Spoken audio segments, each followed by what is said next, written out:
નમસ્કાર વિદ્યાર્થી મિત્રો, મજામાં છો બધા? સરસ. આજે આપણે તમારી પાસે અંગ્રેજી વિષયની જે જ્ઞાન સેતુ પુસ્તિકા છે તેમાંથી યુનિટ 4માં જે પ્રવૃત્તિઓ આપેલી છે તે સમજવાની છે. બરાબર ને?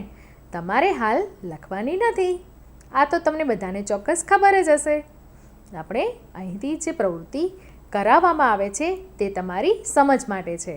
તમારે લખવાની છે ક્યારે? જ્યારે આ એપિસોડ પૂર્ણ થાય ત્યાર પછીના સમયગાળામાં.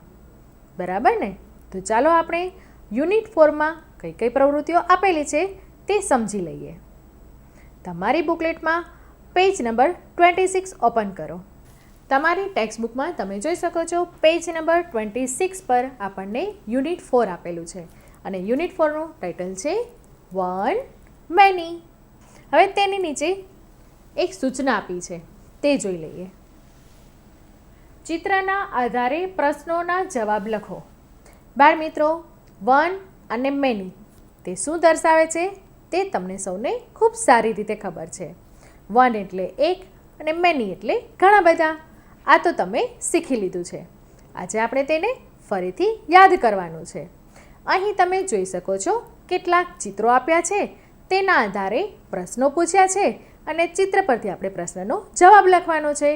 તેના માટે ઉદાહરણ પણ આપેલું છે, આપણે જોઈ લઈએ. તમે જોઈ શકો છો અહીં ઉદાહરણમાં એક ચિત્ર આપેલું છે અને તે ચિત્ર છે પેનનું અને તેના માટેનો પ્રશ્ન પણ પૂછેલો છે, વોટ ઇઝ ઇટ? ધ્યાનથી જુઓ બધા. પ્રશ્ન પૂછ્યો છે વોટ ઇઝ ઇટ અને તેના માટેનો જવાબ આપ્યો છે it is a pen. It is a pen. હવે આ જ રીતે તેની નીચે પણ બીજા કેટલાક ચિત્રો આપેલા છે અને દરેક ચિત્રની બાજુમાં પ્રશ્ન પૂછ્યો છે વોટ ઇઝ ઇટ અને તેની નીચે જવાબ લખવા માટેની જગ્યા આપી છે. તમારે ચિત્ર જોવાનું છે, પ્રશ્ન વાંચવાનો છે અને તેનો જવાબ તમારે ચિત્રના આધારે લખવાનો છે. આપણે બીજું એક ઉદાહરણ જોઈ લઈએ. સૌથી પહેલું ચિત્ર છે, શેનું છે તમે કહો મને? યસ, પહેલું ચિત્ર ટેબલનું છે. હવે અહીં આપણને પ્રશ્ન પૂછ્યો છે વોટ ઇઝ ઇટ? તો આપણે બધાએ જાણી લીધું છે કે આ ચિત્ર ટેબલનું છે. તો હવે તેનો જવાબ આપણે શું લખીશું? યસ, જવાબ આપણે આ રીતે લખીશું, it is a table. It is a table. Dear students, ચિત્ર જોવાનું છે, પ્રશ્ન વાંચવાનો છે અને તેનો જવાબ લખવાનો છે. આ જ રીતે બીજા પણ જે ચિત્રો આપેલા છે તે ચિત્ર તમારે ધ્યાનથી જોવાના છે, ઓળખવાના છે અને પ્રશ્નના જવાબ લખવાના છે. હવે આપણે આગળની એક્ટિવિટી જોઈએ તે પહેલાં હું તમને એક વાત જણાવી દઉં. તમે તમારી બુકલેટ ધ્યાનથી જોઈ હશે તો તમારી બુકલેટમાં દરેક પાના ઉપર સ્પેલિંગ આપેલા છે. જુઓ તમે, જેમ કે આ પેજ ઉપર છે RED, રેડ. તમે જોઈ શકો છો સૌથી નીચે સ્પેલિંગ આપેલો છે RED, રેડ અને તેની બાજુમાં કેટલાક ખાના પણ આપેલા છે. આ બધા જ ખાનામાં આપેલ સ્પેલિંગ લખવાનો છે. એટલે કે રેડ સ્પેલિંગ જે આપેલો છે તે તમારે આ બધા જ ખાનામાં લખવાનો છે. તમારી બુકલેટમાં નીચે જે સ્પેલિંગ આપેલા છે તે તમારી લખવાની પ્રેક્ટિસ થાય તેના માટે છે. હવે આપણે જોઈ લઈએ આગળની એક્ટિવિટી. નીચેના શબ્દોની જોડ તમારા શિક્ષકની મદદથી મોટેથી બોલો. અહીં કેટલીક શબ્દ જોડીઓ આપેલી છે. શબ્દ જોડી ધ્યાનથી જુઓ તો ખબર પડે કે તે વન અને મેની દર્શાવે છે, એટલે કે એકવચન અને બહુવચન દર્શાવે છે. તો ચાલો આ શબ્દ જોડી હું અહીંથી જે પ્રમાણે બોલાવું તે પ્રમાણે તમારે બોલવાની છે. અ શોપ, શોપ્સ, એટલે કે વન શોપ, મેની શોપ્સ. હવે આ જ રીતે બાકીના શબ્દો પણ આપેલા છે. A toy, toys. A stall, stalls. A ball, balls. A book, books. A cat, cats. A dog, dogs. An apple, apples. A man, man. A woman, woman. A postman, postman. A policeman, policeman. A child, children. A leaf, leaves. A knife, knives. A foot, feet. બીજા શબ્દો પછીના page પર આપેલા છે તે જુઓ. An orange, oranges. A hand, hands. A kite, kites. A driver, drivers. A tooth, teeth. A deer, deers. A mouse, mice. An ox, oxen.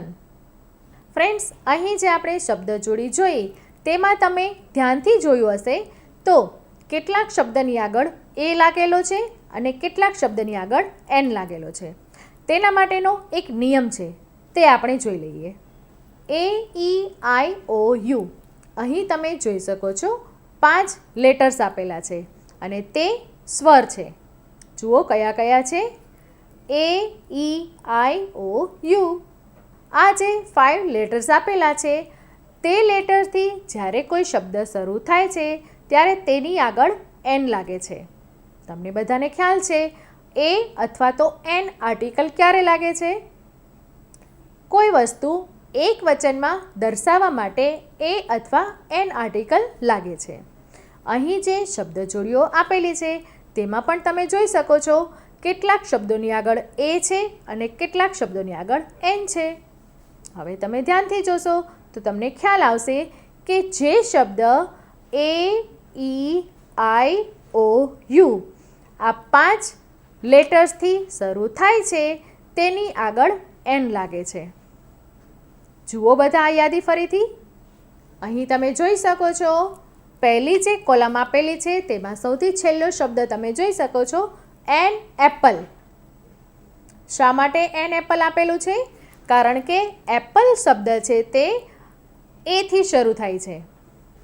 અહીં તમે એન ઓરેન્જ આપેલું છે. શા માટે એન ઓરેન્જ છે?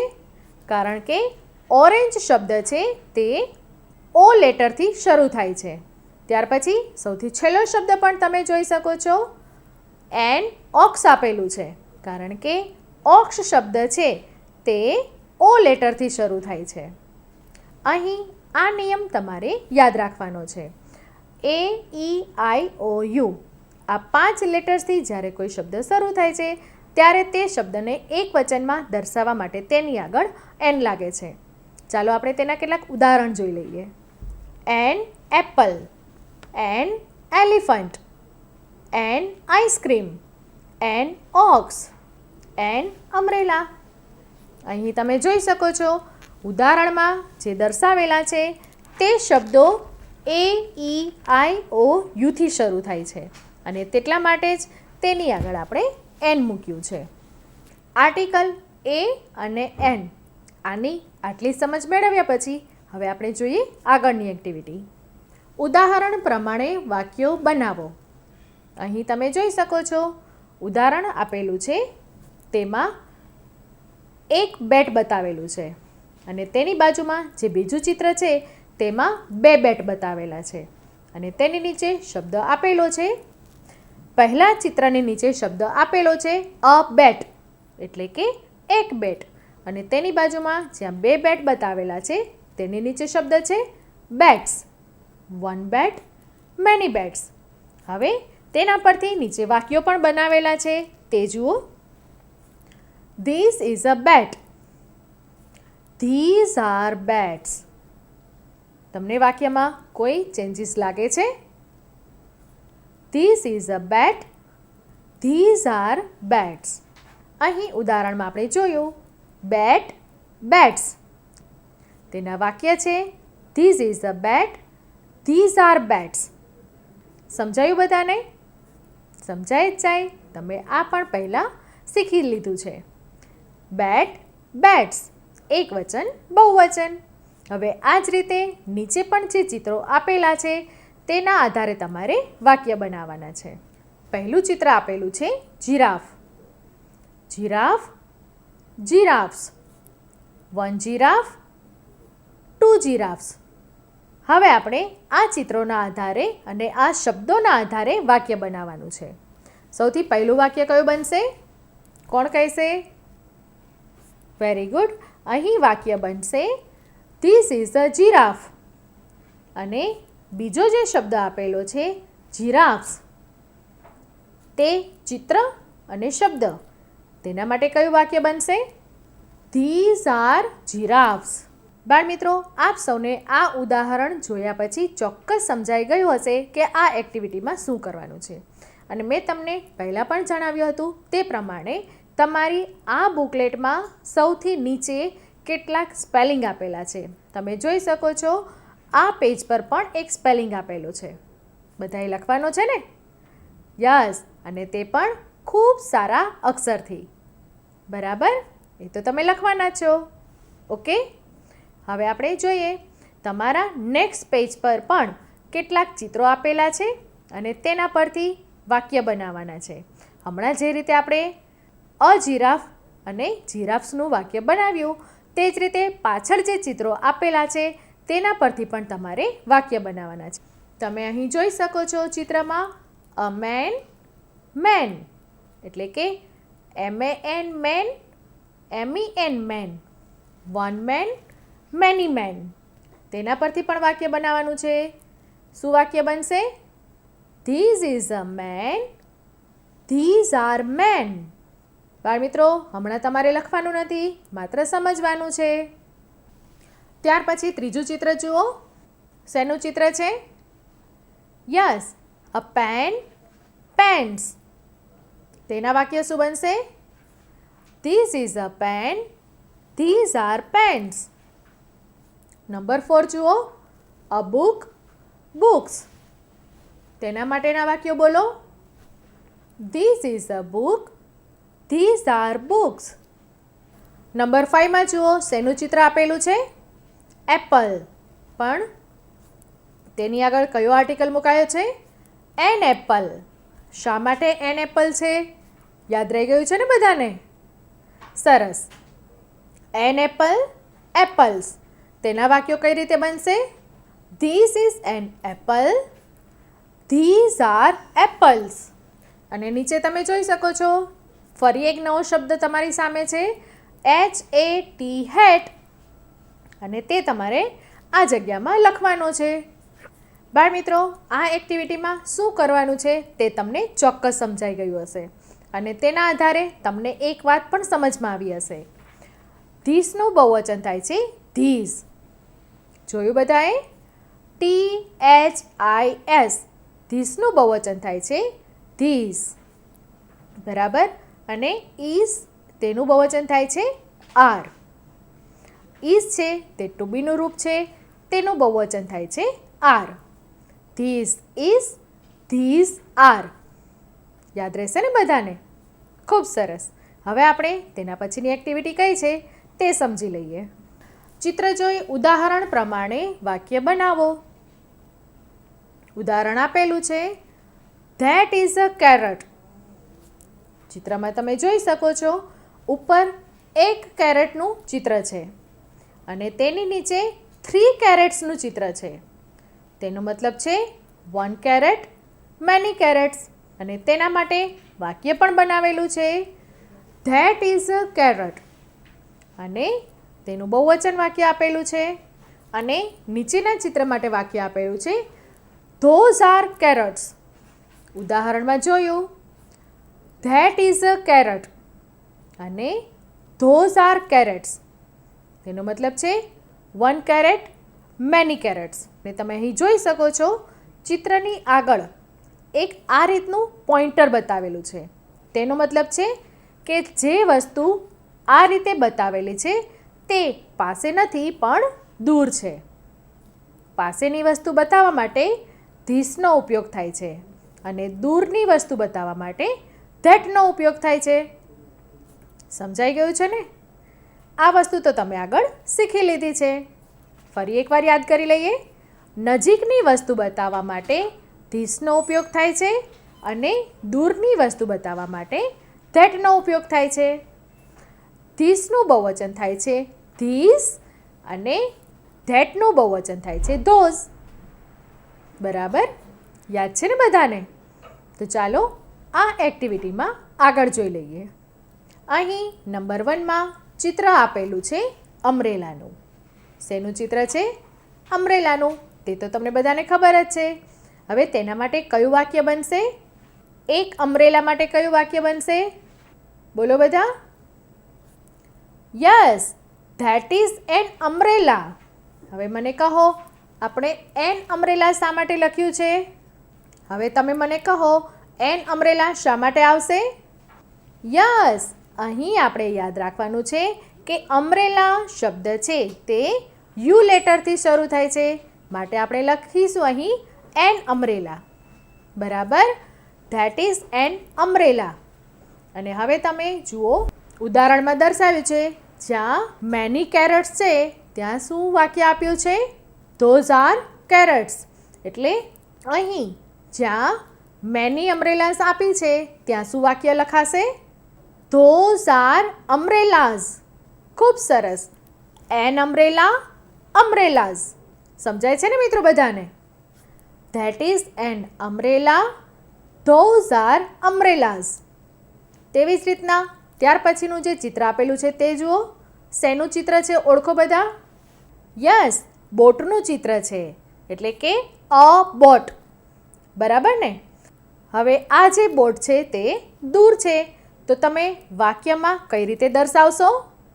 ખૂબ સરસ. અહીં વાક્ય બનશે ધેટ ઇઝ અ બોટ અને તેની નીચે જોઈ શકો છો મેની બોટ્સ. તો તેના માટે શું વાક્ય બનાવીશું? Those are boats. પેજના અંતે તમે જોઈ શકો છો ફરીથી તમારી સામે નવો શબ્દ છે RAT, રેટ. તે તમારે અહીં લખવાનો છે. હવે આપણે જોઈ લઈએ આગળ બીજા કયા ચિત્રો આપેલા છે. નંબર 3માં આપેલું છે અ ફ્લાવર. હવે તમને ચોક્કસ સમજાઈ ગયું હશે કે આ એક્ટિવિટીમાં આપણે શું કરવાનું છે. નંબર 4માં અ ફ્લાવર આપેલું છે, તો તેના માટે વાક્ય બનશે ધેટ ઇઝ અ ફ્લાવર. અને નીચે મેની ફ્લાવર્સ આપેલા છે, તેના માટે those are flowers. One flower, many flowers. Those are flowers. Number 4માં શેનું ચિત્ર છે? ઓળખીને કહો મને. ખૂબ સરસ. ચિત્ર છે ફ્રોગનું. અ ફ્રોગ. અને તે પણ દૂર છે, તો તેને દર્શાવવા માટે આપણે કયું વાક્ય અહીં લખીશું? યસ, તમારા બધાનો જવાબ સાચો છે. અહીં વાક્ય બનશે ધેટ ઇઝ અ ફ્રોગ. અને તેની નીચે 1, 2, 3 3 ફ્રોગ્સ આપેલા છે, એટલે કે મોર ધેન 1, મેની ફ્રોગ્સ. બરાબર? તો તેને દર્શાવવા માટે કયું વાક્ય બનાવીશું? Those are frogs. નંબર 5માં જુઓ કયું ચિત્ર છે? યસ, તમને બધાને ગમતો બલૂન. બલૂનનું ચિત્ર છે. તેના માટે કયું વાક્ય બનશે? That is a balloon. Very good. અને મેની બલૂન્સ છે ત્યાં કયું વાક્ય બનશે? ખૂબ સરસ. અહીં વાક્ય બનશે ધોઝ આર બલૂન્સ. અને અહીં તમે જોઈ શકો છો ફરી એક નવો શબ્દ તમારી સામે છે MAT, મેટ. તે પણ તમારે અહીં જે જગ્યા આપેલી છે તેમાં લખવાનો છે. હમણાં આપણે જે એક્ટિવિટી સમજી તેમાં તમને ચોક્કસ સમજાઈ ગયું હશે ધીસ અને ધેટ, ધીસ અને ધોઝ. આ શબ્દનો ઉપયોગ ક્યારે થાય છે? બરાબર ને? હવે આપણે જોઈ લઈએ આગળની એક્ટિવિટી. સૂચના શું છે? Fill me up. તમે જોઈ શકો છો અહીં મેંગો, કાઇટ, ગોટ અને એપલ 4 ચિત્રો આપેલા છે અને તેના સ્પેલિંગ અહીંયા પઝલમાં આપેલા છે, પણ સ્પેલિંગ છે તે અધૂરા છે. તમારે મેંગોનો સ્પેલિંગ યાદ કરવાનો છે અને અહીં આ પઝલ પૂરી કરવાની છે. તે જ રીતે કાઇટ, એપલ અને ગોટ આ બધા જ ચિત્રોના સ્પેલિંગ યાદ કરવાના છે અને અહીં ખૂટતા અક્ષર મૂકી શબ્દો પૂરા કરવાના છે. અહીં 4 જે ચિત્રો આપેલા છે તેના સ્પેલિંગ તમને આવડે જ છે, બરાબર ને? તો તેના જે અધૂરા સ્પેલિંગ અહીં આપેલા છે તેમાં ખૂટતા અક્ષર મૂકવાના છે અને સ્પેલિંગ પૂરા કરવાના છે. હવે આપણે જોઈ લઈએ આગળની એક્ટિવિટી. ઉદાહરણ મુજબ નીચેના વાક્યો લખો. ફ્રેન્ડ્સ, અહીં તમે જોઈ શકો છો એક ઉદાહરણ આપેલું છે, તેમાં એક વાક્ય આપેલું છે, ધીસ ઇઝ અ ટોય. હવે આ જે વાક્ય આપેલું છે તેને નીચે જે બોક્સીસ આપેલા છે તે બોક્સમાં 1 by 1 લેટર લખેલો છે. અહીં તમે જોઈ શકો છો વાક્યમાં સૌથી પહેલો શબ્દ છે ધીસ, THIS, અને તેને નીચેના બોક્સીસમાં લખેલો છે THIS. તેના પછીનો બીજો શબ્દ છે ઇઝ, તો તેને પણ બોક્સીસમાં I અને S આ રીતે લખેલો છે. ત્યાર પછી છે એને પણ અલગ બોક્સમાં બતાવેલું છે અને ત્યાર પછી છે TOY. ફ્રેન્ડ્સ, આ શબ્દ ખૂબ ધ્યાનથી જુઓ, TOY. આ 3 લેટર્સને તો અલગ અલગ બોક્સમાં લખેલા જ છે, પરંતુ સાથે સાથે લાસ્ટમાં જે ફૂલ સ્ટોપ એટલે કે પૂર્ણ વિરામ આપેલું છે તેને પણ અલગ બોક્સમાં દર્શાવેલું છે. જોયું બધાએ ધ્યાનથી? This is a toy. આ આખા વાક્યને નીચે બોક્સમાં કેવી રીતે લખાય તે અહીં ઉદાહરણમાં સમજાવેલું છે. મિત્રો, જ્યારે આપણે કોઈ બેંકનું ફોર્મ ભરીએ છીએ અથવા તો બીજી કોઈ એપ્લિકેશન કરીએ છીએ ત્યારે આ રીતના ફોર્મ તમારી સામે આવે છે. એટલે કે તમારે જે વિગતો લખવાની હોય છે તે એક એક બોક્સમાં 1 by 1 લેટર લખવાનો હોય છે. જે રીતે આપણે ઉદાહરણમાં જોયું ધીસ ઇઝ અ ટોય, તો અહીં તમે જોયું ધીસ THIS તેને અલગ અલગ બોક્સમાં લખેલું છે, ઇઝ IS તેને પણ અલગ બોક્સમાં લખેલું છે, તેને અલગ બોક્સ છે, અને ટોય TOY અને તેના અંતે જે ફૂલ સ્ટોપ આપેલું છે તેને પણ અલગ બોક્સમાં લખેલું છે. હવે આ જ રીતે આ ઉદાહરણ દ્વારા જે આપણે સમજ મેળવી તેના જ પ્રમાણે આપણે બાકી જે વાક્યો આપેલા છે તે પણ લખવાના છે. વાક્યો કયા કયા છે આપણે તે જોઈ લઈએ. સૌથી પહેલું વાક્ય આપેલું છે ધીઝ આર પેરટ્સ.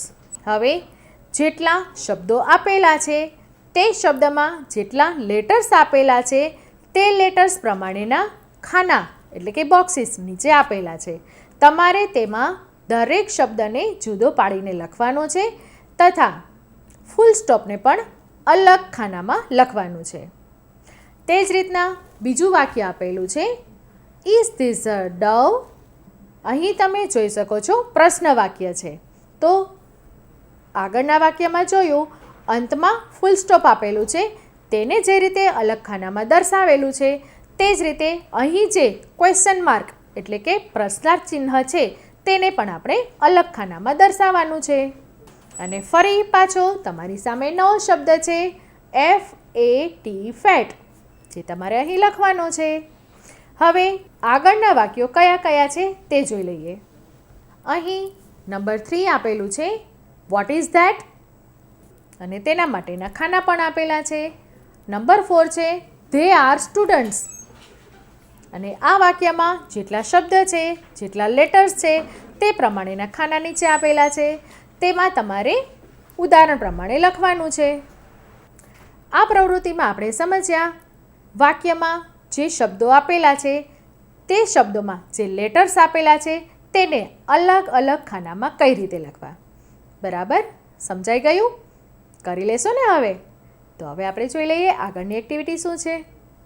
ઉદાહરણના વાક્યો ધ્યાનથી વાંચો અને ખાલી જગ્યામાં વિગતો પૂરો. ઉદાહરણ શું છે તે જોઈ લો. એક ચિત્ર આપેલું છે અને તેની બાજુમાં પ્રશ્ન પણ પૂછ્યો છે અને તેનો જવાબ આપેલો છે. ચિત્ર છે કપનું. પ્રશ્ન પૂછ્યો છે વોટ ઇઝ ધીસ, અને તેનો જવાબ આપેલો છે ધીસ ઇઝ અ કપ. તેવી જ રીતના બીજું જે ચિત્ર આપેલું છે તેમાં 2 કપ્સ આપેલા છે અને તેનો પ્રશ્ન પૂછ્યો છે વોટ આર ધીસ? અને તેનો જવાબ આપેલો છે ધીસ આર કપ્સ. હવે તે જ રીતના નીચેનું ઉદાહરણ પણ જુઓ. અહીં તમે જોઈ શકો છો પહેલું ચિત્ર છે તે સ્ટારનું છે. How many stars? 1 સ્ટાર. અને તે દૂર છે માટે તેના માટે પ્રશ્ન પૂછાયો છે વોટ ઇઝ ધેટ? અને તેનો જવાબ આપેલો છે ધેટ ઇઝ અ સ્ટાર. તે જ રીતના તેની નીચેનું ચિત્ર જુઓ.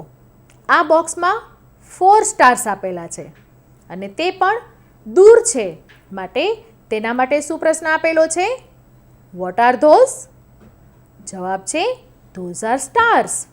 મિત્રો, અગાઉની એક્ટિવિટીમાં જ આપણે સમજ મેળવી ધીસ, ધીસ, ધેટ, ધોઝ. યાદ છે ને બધાને? તો તેના જ આધારે આ પ્રવૃત્તિ પણ કરવાની છે. યાદ છે ને બધાને? તો ઉદાહરણ તમારે ફરીને ધ્યાનથી વાંચવાના છે, સમજવાના છે અને તેના આધારે આ પ્રવૃત્તિ કરવાની છે. કયા ચિત્રો છે જોઈ લો. અહીં 1 ટ્રી, મેની ટ્રી અને આ ચિત્ર છે તે નજીકનું છે. પ્રશ્નમાં તમે જોઈ શકો છો. તમારે માત્ર તેનો જવાબ લખવાનો છે. અને આ પેજ પર પણ એક બીજો સ્પેલિંગ આપેલો છે FAN. તે તમારે અહીં લખવાનો છે. હવે બીજા કયા કયા ચિત્રો આપેલા છે તે આપણે જોઈ લઈએ. અહીં તમે જોઈ શકો છો નંબર 2માં ચિત્ર આપેલું છે તેની સાથે પોઇન્ટર પણ આપેલું છે. તેનો મતલબ છે તે જે વસ્તુ છે તે દૂર છે. તો તેનો જવાબ તમારે તે રીતે લખવાનો છે. પ્રશ્નમાં જે શબ્દ વપરાયો છે તેનો જ ઉપયોગ કરીને તમારે જવાબ લખવાનો છે. ચિત્ર શેનું છે તે તમારે જાતે ઓળખવાનું છે. તેના પછી નંબર 3 જુઓ. કઈ વસ્તુનું ચિત્ર છે? યસ, ચિત્ર તમે ઓળખો જ છો અને તેનો જવાબ કઈ રીતે લખવાનો તે પણ તમને સમજાઈ ગયું છે. બાળ મિત્રો, આજે આપણે તમારી અંગ્રેજી વિષયની જ્ઞાન પુસ્તિકામાંથી યુનિટ 4માં જેટલી પણ પ્રવૃત્તિ આપેલી છે તેને સમજવાનો પ્રયત્ન કર્યો છે અને મને આશા છે કે તમને ચોક્કસ તે સમજાઈ ગઈ પણ હશે. અને હા, જો તમને હજુ પણ સમજ ના પડી હોય તો તે પૂરી કરવા માટે તમે તમારા માતા પિતા, તમારા મોટા ભાઈ બહેન કે મિત્રોની મદદ પણ લઈ શકો છો. બરાબર ને? ફરી મળીશું નવા એપિસોડમાં નવી એક્ટિવિટી સાથે. ત્યાં સુધી આજે જે પ્રવૃત્તિઓ સમજી છે તેનું લેખન કાર્ય કરો અને સુરક્ષિત રહો.